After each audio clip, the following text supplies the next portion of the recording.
See if the wind will calm down just a little bit during our ceremony today and keep everything from blowing away. But I'd like to welcome everybody here today. My name is Jim Morris. I'm Adjutant and Finance Officer for Post 153 of the American Legion here at Wagoner. And we've been putting this on for, we in the VFW have been putting this on for at least 10 years since I've been in town. So again, it's very nice to see such a large crowd here. And we'll start off with the Wagoner High School with the national anthem.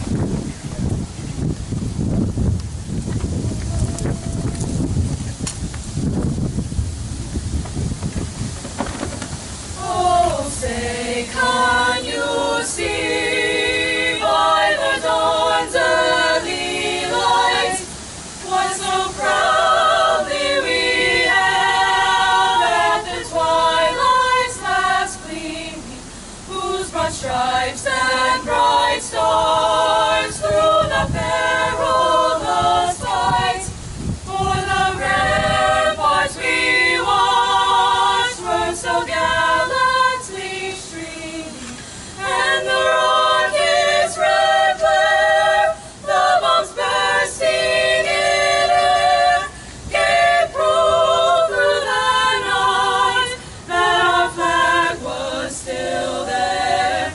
Oh, say does that star-spangled banner yet wave for the land of the free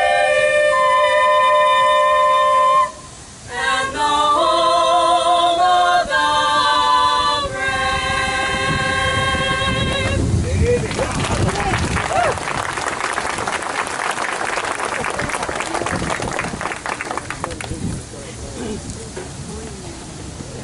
Thank you, ladies. Do appreciate that. It was beautiful. Things straightened around.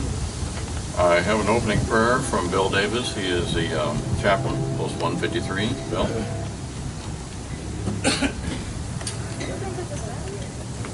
Good morning and welcome here this morning. Everyone here who has put on a uniform, would you please raise your hands?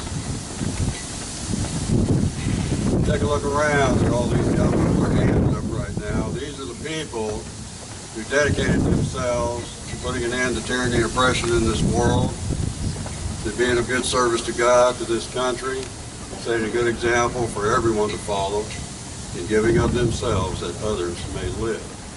They're the reason we're here today.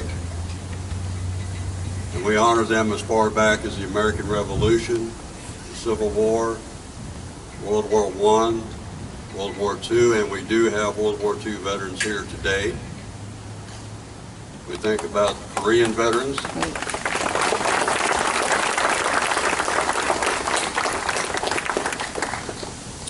Vietnam veterans.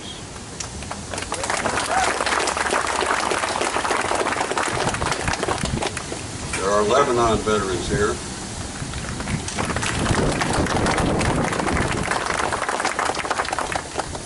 Grenada and Panama veterans.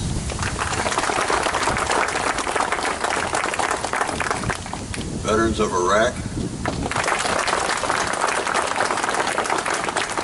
And veterans of Afghanistan. We welcome each and every one of you here today. Before we do our prayer, I'm going to tell you a story. It's the story of the 4 chaplains. And I'm not sure if all of you have heard this before, but this is a good opportunity to share it. In 1943, the ship departed from New York, heading over to England in preparation for the invasion of North America, or Northern Europe. This ship was a converted cruise ship. It held about almost 1,000 officers and enlisted men participating in the coming invasion. During the crossing, as it was heading for Norway, it was torpedoed in the boiler room. And that caused a great deal of steam to rise up. It made it very difficult and almost impossible for a lot of people to escape. They were trapped, there was a lot of chaos. On this ship there were 4 chaplains. These 4 chaplains took charge of the situation, helped to organize the troops to get them evacuated as best as could be done, and passed out the life vests to make sure all the soldiers were taken care of.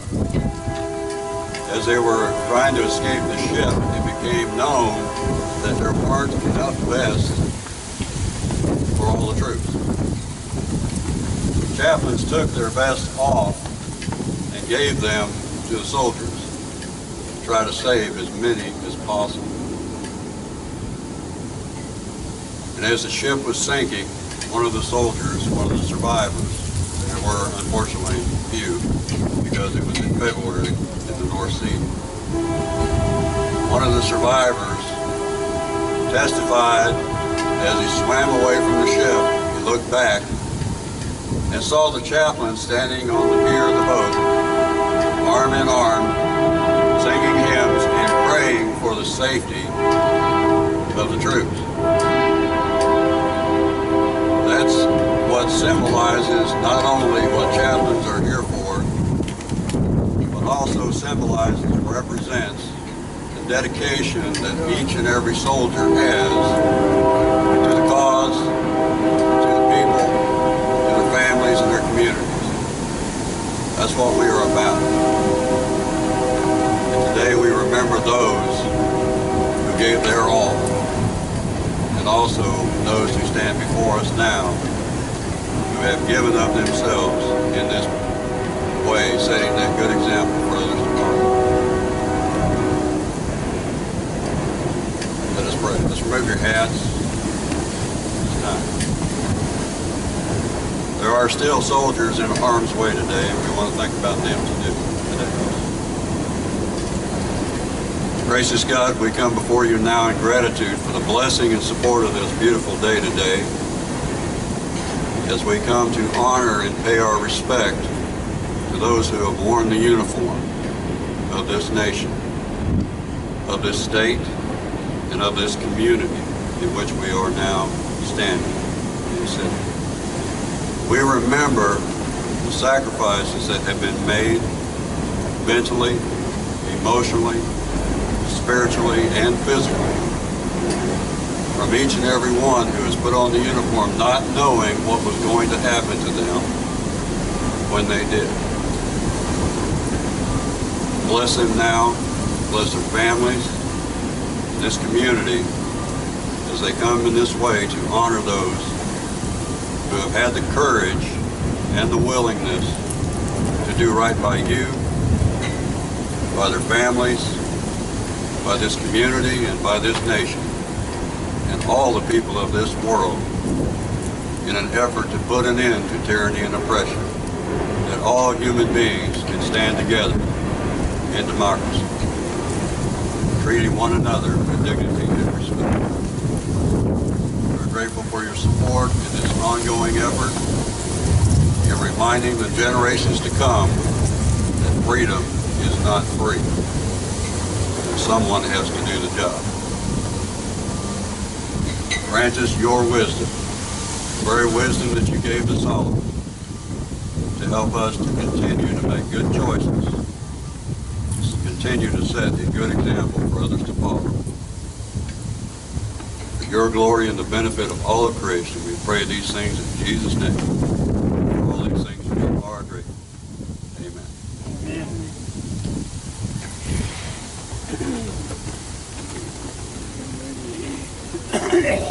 Thank you, Bill. Since Memorial Day, our post here in Wagner has been busy. We've helped pay the bills for a veteran. We bought a whole bunch more flags, and we've been installing an average of about 4 bronze markers a month on the grave sites at Pioneer and at Elmwood cemeteries. We sent our post officers into Tulsa for training, as where the state training was at this year, and we held a pie auction Just got done with that one. In the bronze markers, we got our information from the Wagoner Tribune and the funeral home, and they told us if a military vet has passed away, and we can put a marker on there.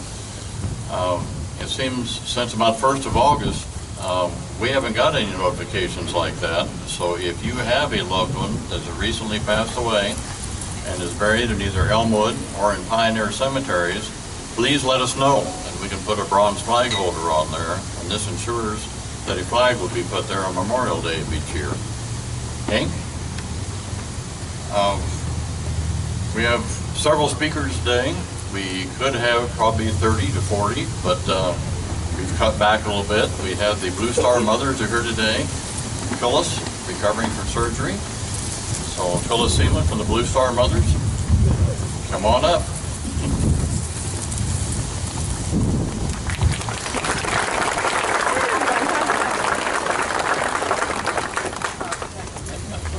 Good morning, and thank you, veterans, for all you do. I can actually say this year that my son is a veteran. He got out of the Army after 34 years, the 1st of October. And I'm sort of proud of him, and I'm really proud of all of you for being sacrificed for our being here, or we wouldn't be here today. And I am more than thankful to be here today. And thank everybody for helping the Blue Star Mothers. I haven't been very active in it since the 1st of March. In fact, I'm still not. I'm doing good to walk with a cane. I've got rid of my walker though, thank God. And Brother Frost, you be quiet. He gets me all the time in church, so it's my turn to get back at him. I thank all of you for being here, and this is the most I think we've ever had. It's wonderful.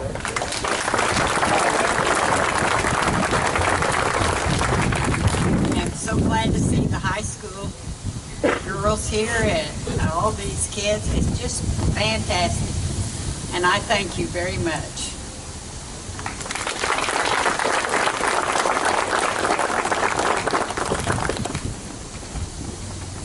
We have a Vietnam War vet here today, Mr. Butch Hawkins, and Butch called the other day and wanted to know if he could speak.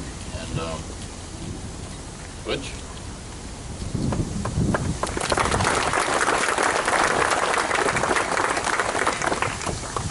I want to thank each and every one of you that has come out today for the veterans, ladies and gentlemen, and men that have come out to support our veterans and honor each one of them. You know, I am a Vietnam vet. For you that don't know me, my name is Butch Hawkins. My wife and family's been here in Wagoner for almost 28 years now. Taught school up here, a retired teacher and a carpenter builder. And like I said, I am a Vietnam vet from 1967. I left here, not here, but I left Oklahoma January the 1st, 1967. So that was a good way to start off a new year. But I do, you know, for you Vietnam veterans that are here, for everybody that's a veteran, you know someone that has,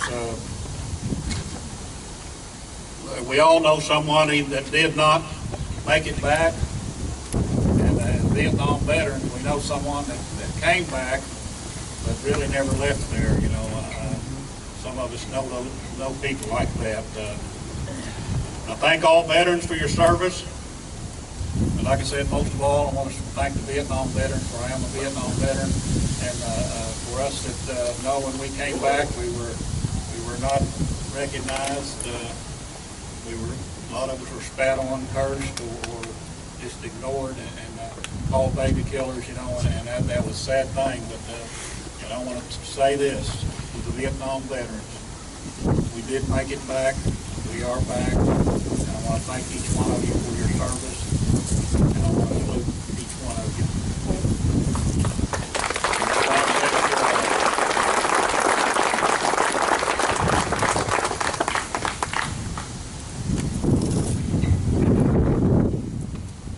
Vietnam War era was not a good thing for the GI at that time. There were things that went on overseas that I can't criticize. I wasn't there. There are things that happened that you don't want to happen. Sometimes they're beyond your control, but they're there, and it causes problems for everybody, especially those who just came back from over there. And I hope that era never comes back again like that, that the American veteran is always appreciated for what they do. The Elks Lodge, I've always spoken here before. Ben Neal has always been a speaker. And you are the commander of the Elks Lodge, which is out by the lake.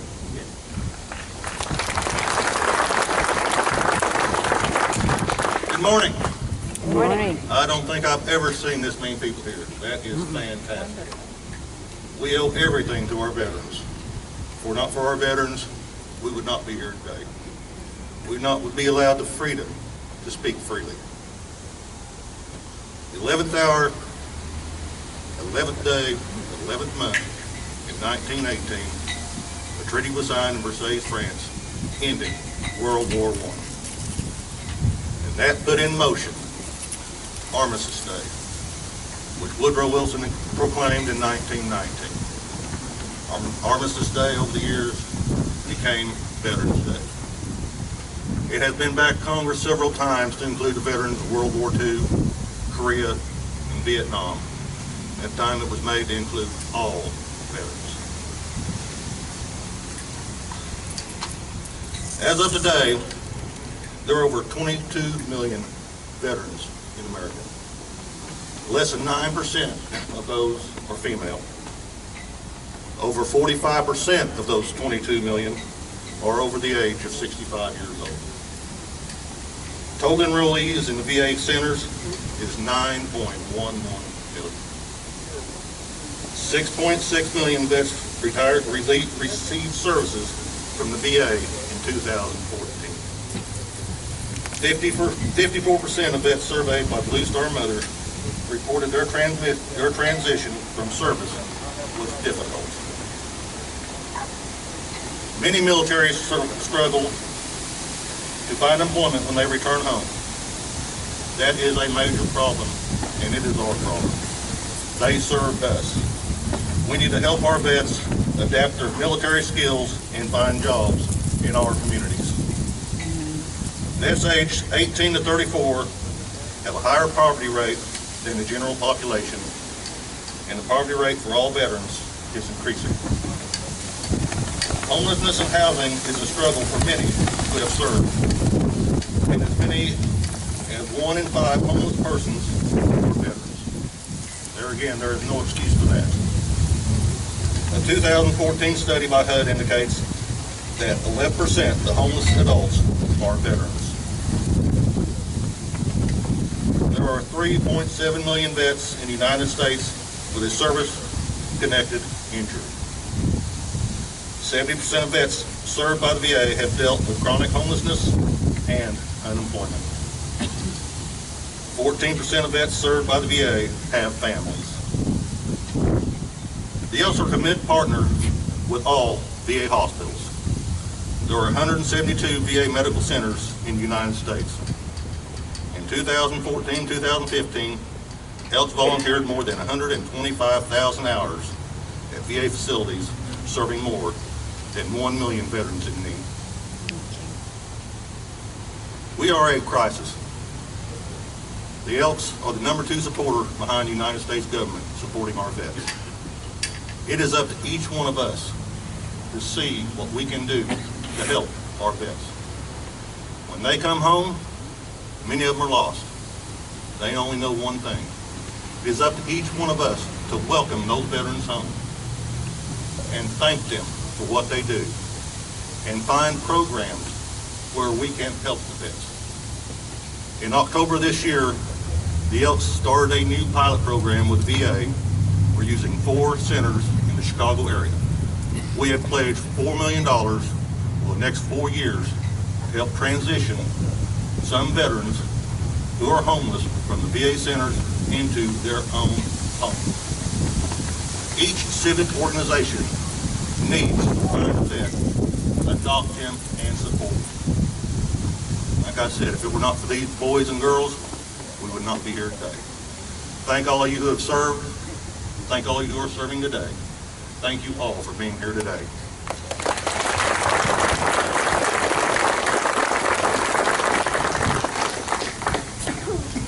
Wagoner Mayor, A.J. Jones. There you are. Can you guys hear me good?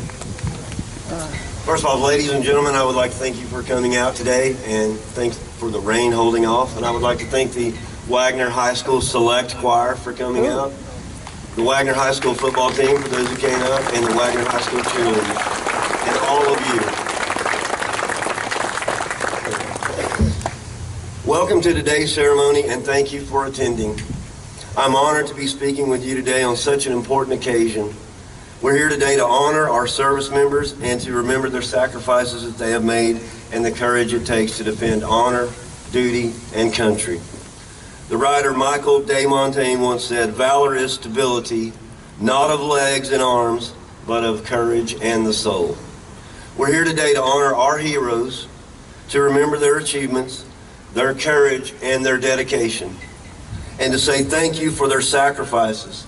Thinking of the heroes who join us in this group today and those who are only here in spirit, a person can't help but feel awed by the enormity of what we encounter. We stand in the midst of patriots and family and friends of those who have nobly served. To our veterans in attendance today, thank you for answering the call to duty. You have made our armed forces the most respected in the world. The service members we honor today came from all walks of life, but they share several fundamental qualities. They possessed courage, pride, determination, selflessness, dedication to duty, and integrity. All the qualities needed to serve a cause larger than oneself. Many of them didn't ask to leave their homes to fight on distant battlefields. Many didn't even volunteer. They didn't go to war because they loved fighting. They were called to be a part of something bigger than themselves. They were ordinary people who responded in extraordinary ways in extreme times. They rose to the nation's call because they wanted to protect a nation which gave them birth.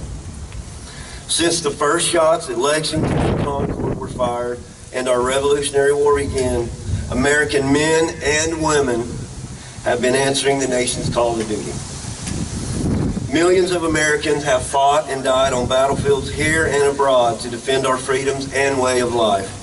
Today, our troops continue to make the ultimate sacrifices.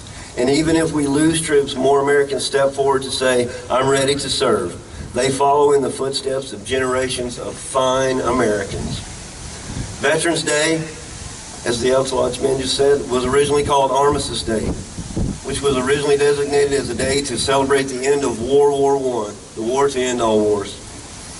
The First World War ended on November the 11th, 1918, and the legislation that created Veterans Day was, and I quote, "dedicated to the cause of world peace and to be hereafter celebrated and known as Armistice Day." As time went on, we engaged in further conflicts during World War II in Korea. Veteran groups lobbied for a change. Rather than honoring the armistice and only those who served in World War I, the holiday would now honor all veterans from every war and conflict the United States had encountered. We've honored our troops and their services and sacrifices ever since. We have awarded medals to many soldiers, added their names to monuments, and named buildings for them and their bravery, but nothing can ever replace the hole left behind a fallen service member, and no number of medals and ribbons can comfort the ones left behind. Today, the people throughout the country will be gathering to remember, to honor, and to pay gratitude to those who have served our country. Our gathering is just a small spark in the flame of pride that burns across the nation, today and every day. It's not a lot, but it's one small way we can honor those who have made the ultimate sacrifices so we can be in freedom. Your presence here today and that of the people gathering all across America is a tribute to those lost troops and their families. It is a way to say we remember, from the soldiers who shivered and starved through the winter at Valley Forge, to the doughboys crouched in the muddy trenches of France, to the platoon who patrolled the hazy jungles of Vietnam, and the young man or woman patrolling the mountains of Afghanistan. We remember and honor them all.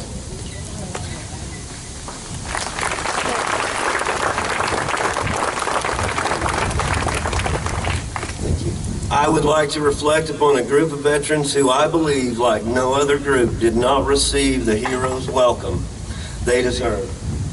Today, we welcome home the brave men and women who served during the Vietnam conflict. Your significant achievements and untold sacrifices helped to shape this country and mold it to what it is today. We reflect today the significant contribution of all these brave men and women and extend a special expression to those who served one of the bloodiest wars but were never given the proper welcome home as all American heroes deserve. These are the brave veterans of the Vietnam conflict. Today we pay special tribute to them, their families, their contributions. We say welcome home and thank you for your distinguished service. Thank you.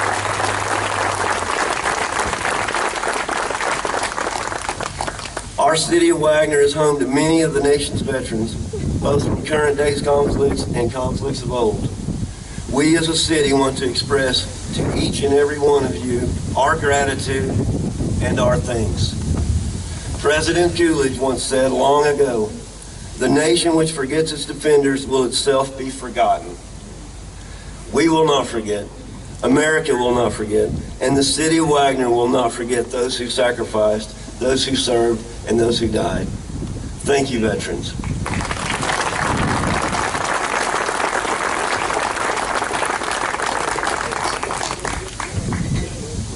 We have our county sheriff, Bob Colbert.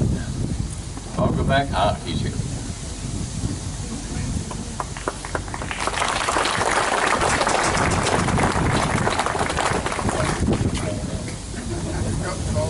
Thank you. First of all, I'd like to thank you for being here, obviously. The chaplain kind of stole my show by the raise of hands of the veterans. What I'd like to see is the family of the veterans raise their hands.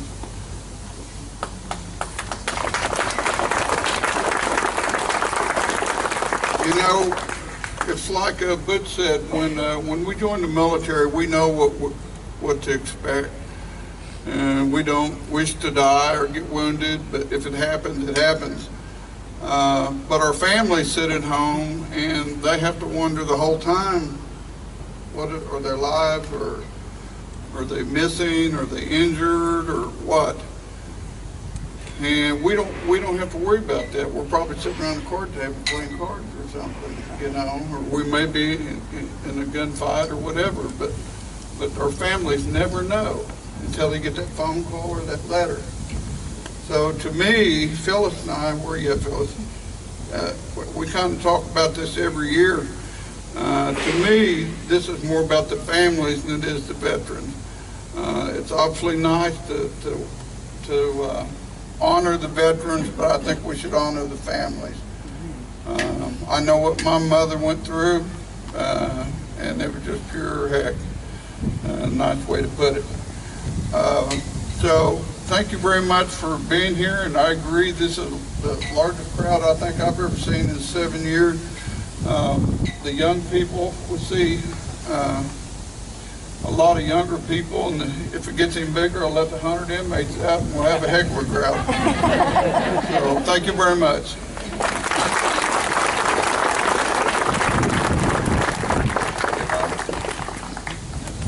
Wagoner Chief of Police. Bob, there you are.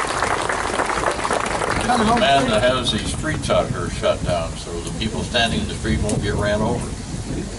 Thank you for that. That was always a pet peeve of mine when I was standing out there listening and not being able to hear what was being said. So every opportunity that I have to be able to do that so that everybody can hear what's being on. is absolutely going to happen as long as I can make that happen. Having been given the opportunity to speak for the last 4 years up here, this, as Bob has said, is a wonderful sight to see all of these people here. All of these people here that are here to thank the veterans that actually are the ones that endured the things that they had to endure and go through the things they had to go through in order for us to be able to have days like this. To you veterans that are here today, I want to thank you for that from the bottom of my heart. To you families that are here supporting those veterans, I don't know how you did it, but thank you for being there for those veterans and letting them know that they had people back here that cared about them and loved them and were worried about them and concerned about them and accepted them the way that they were when they came back, because they were not the same as what they were when they left.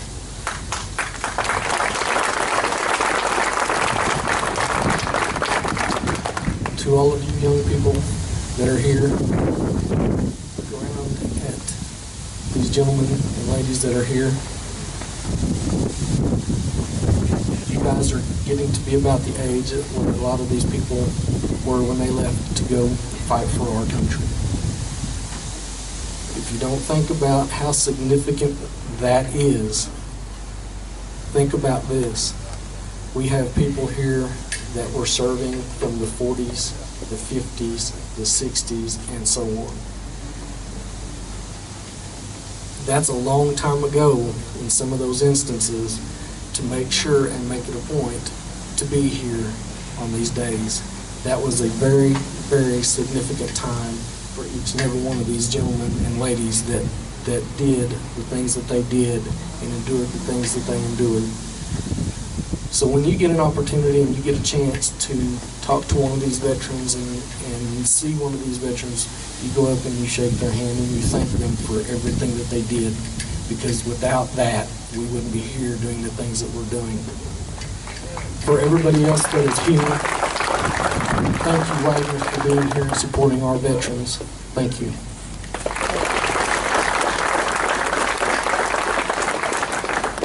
Thank you, Bob. Wade Ruslow, are you here? Wade Ruslow is our state representative from District 12. Known Wade for a long time now. And it's a pleasure to have you here, Wade. It really is. You know, thank you. That's the short speech.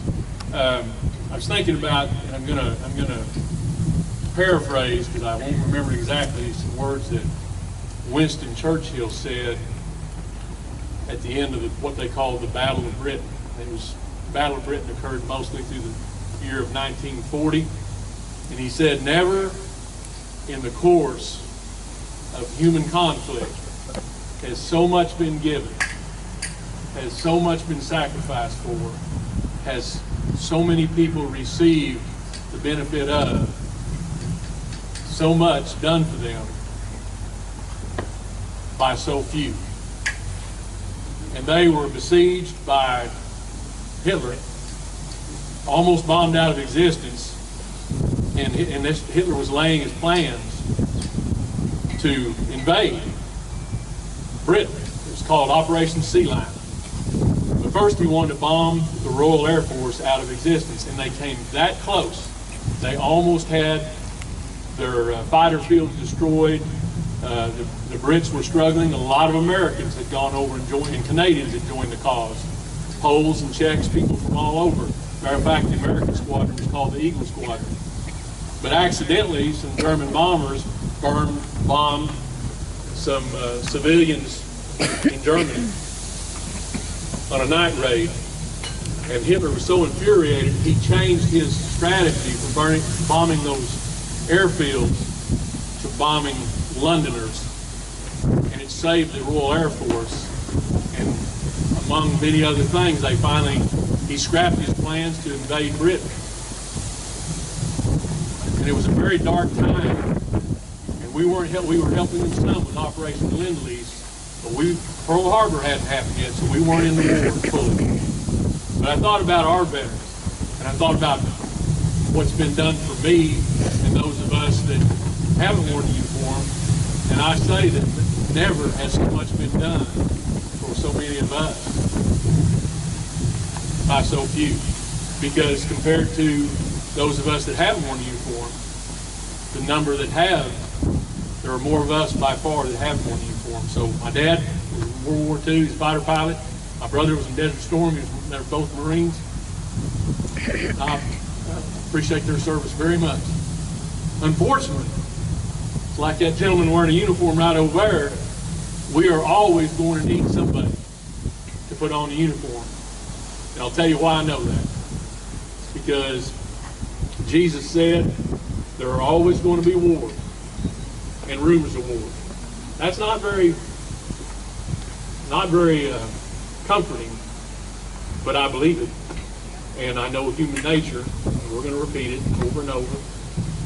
So I do take some comfort that he's coming back, or hopefully I'm going to go meet him, one or the other. And he tells us, he said the world, in the book of John, the world's always going to be filled with tribulation.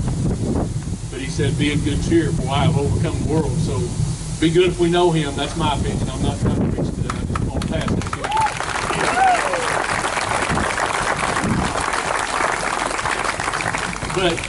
But he has allowed us to have men and women to protect us, to put on a uniform. And some came back, like it's been said already today, and some didn't. And those that did, I just want to wish you in your remaining days, I don't know how long that's going to be for any of us, I wish you grace, mercy, and peace in abundance. And I thank you very much, and I thank this great crowd here today. Thank you.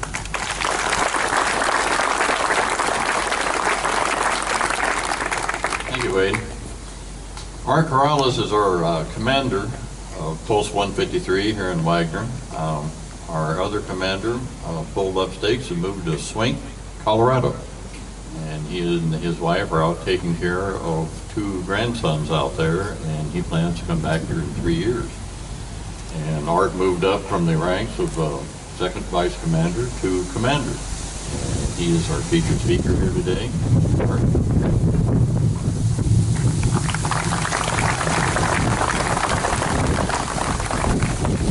Good morning. If I can get through this paperwork, we'll do all right.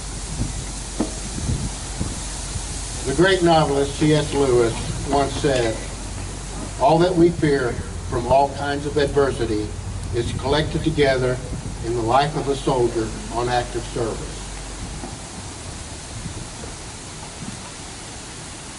Like sickness, it threatens pain and death.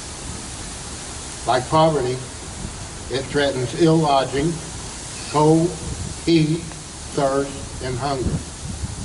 Like slavery, it threatens toil, humiliation, injustice, and arbitrary rule. Like exile, it separates you from all that you love. Most veterans, whether they experienced a field training exercise or intense combat, have distinct memories of ill lodging, discomfort, arbitrary rule, and separation. It goes part and parcel with military life, and is why we hold veterans in such high esteem. But then there are those who face pain and death so others can be spared. Such is the case of 2 American veterans and their lifelong friend.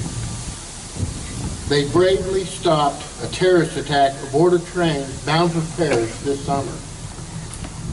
Airman First Class Spencer Stone, Army Specialist Alex Scarlatos, and Anthony Sadler could have run from danger when a heavily armed gunman boarded the train. Instead, Specialist Scarlatos said, "Let's go," as the men ran toward a future that could easily have meant instant death or maiming for them and all the other innocent people within range. Fortunately, This story is mostly remembered not for the horrific tragedy that nearly happened, but for the heroism that did happen.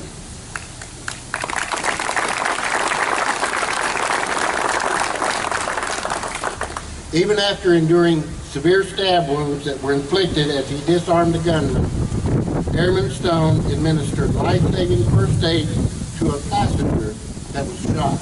He put that passenger above his own self. The terrorist was carrying 270 rounds of ammunition, but because of the action of these 3 young Americans, the death toll aboard that train that day was 0.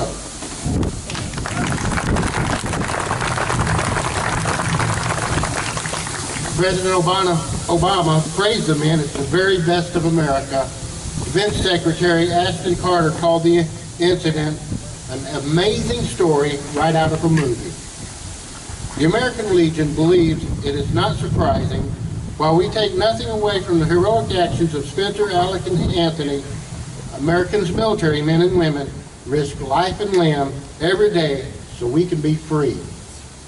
From Bunker Hill to Baghdad, there has always been a select group of Americans willing to fight and possibly die for a cause greater than self-preservation. And while we set aside November 11th as a special day to honor and remember our veterans, we should continuously endeavor to serve our veterans as well as they have served this nation. We must honor all their families, and not just with blue and gold star banners, but with compassionate hearts. PSTD, traumatic brain injury, and life-altering war wounds not only affect the veteran, but can also take an enormous toll on the family as well. The American Legion shows its support through numerous programs such as Family Support Network, Temporary Financial Assistance, and National Emergency Fund, and Operation Comfort Warrior, just to name a few. Sometimes that is all needed is a simple thank you directed at the veteran or the family member for his or her sacrifice. Earlier was mentioned that a lot of these guys come back and they face unemployment or underemployment. Yeah, they get a job, but it's not going to support their family.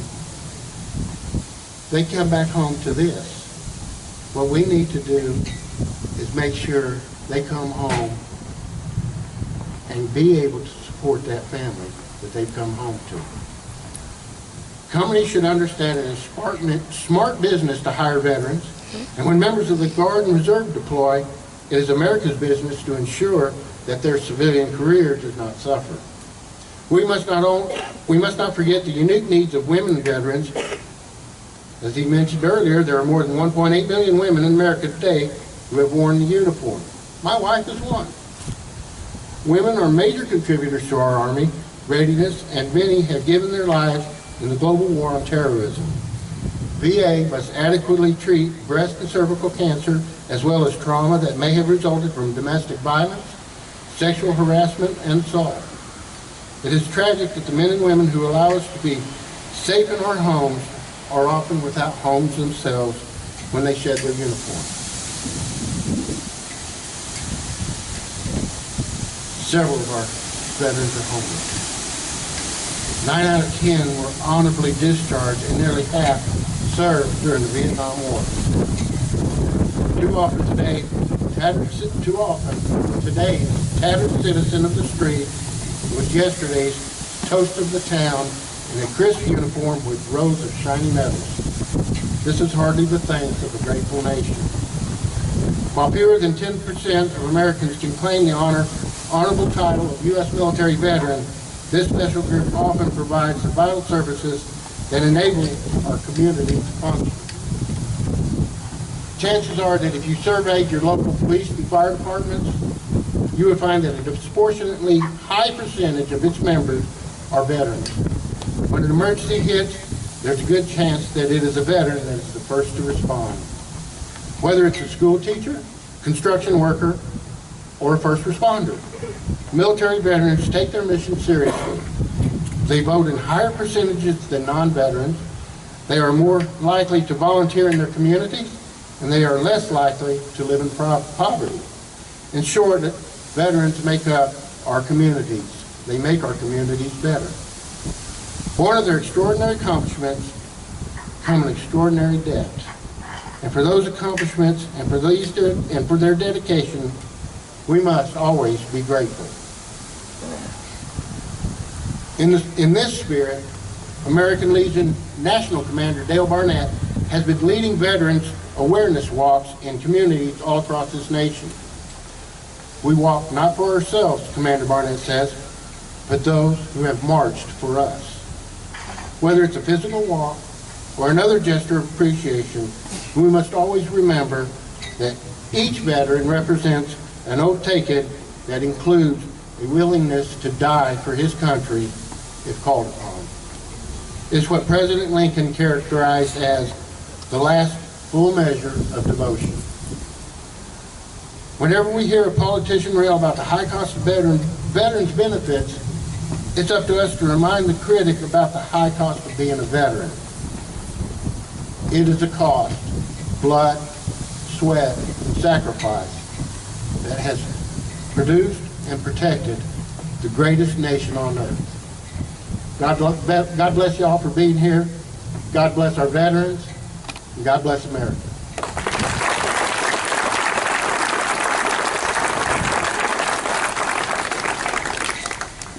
Veterans Day is a day for recognizing the veterans who are still with us, and Memorial Day is normally reserved for those who have passed away, and the remaining part of our ceremony for those who are no longer with us.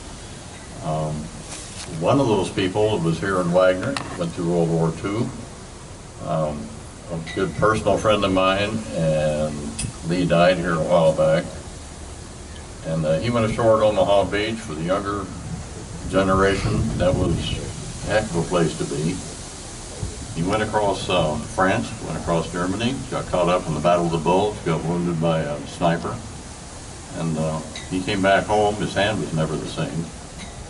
But he was a heck of a nice guy, and there's many people out here, especially some of the World War II vets, that went through hell like that. And I hope it never happens again. And I guess we'll go from there. Kane?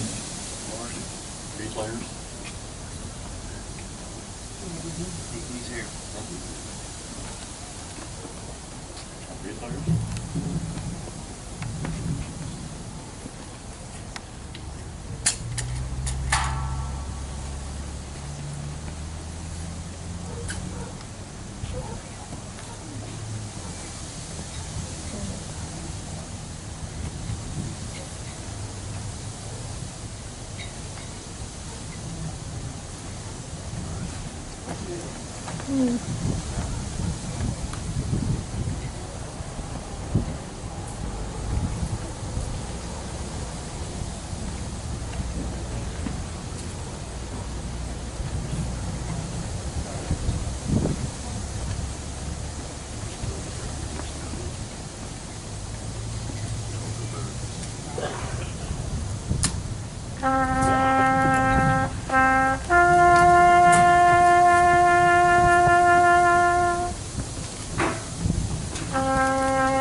A closing prayer from our chaplain, Bill Davis.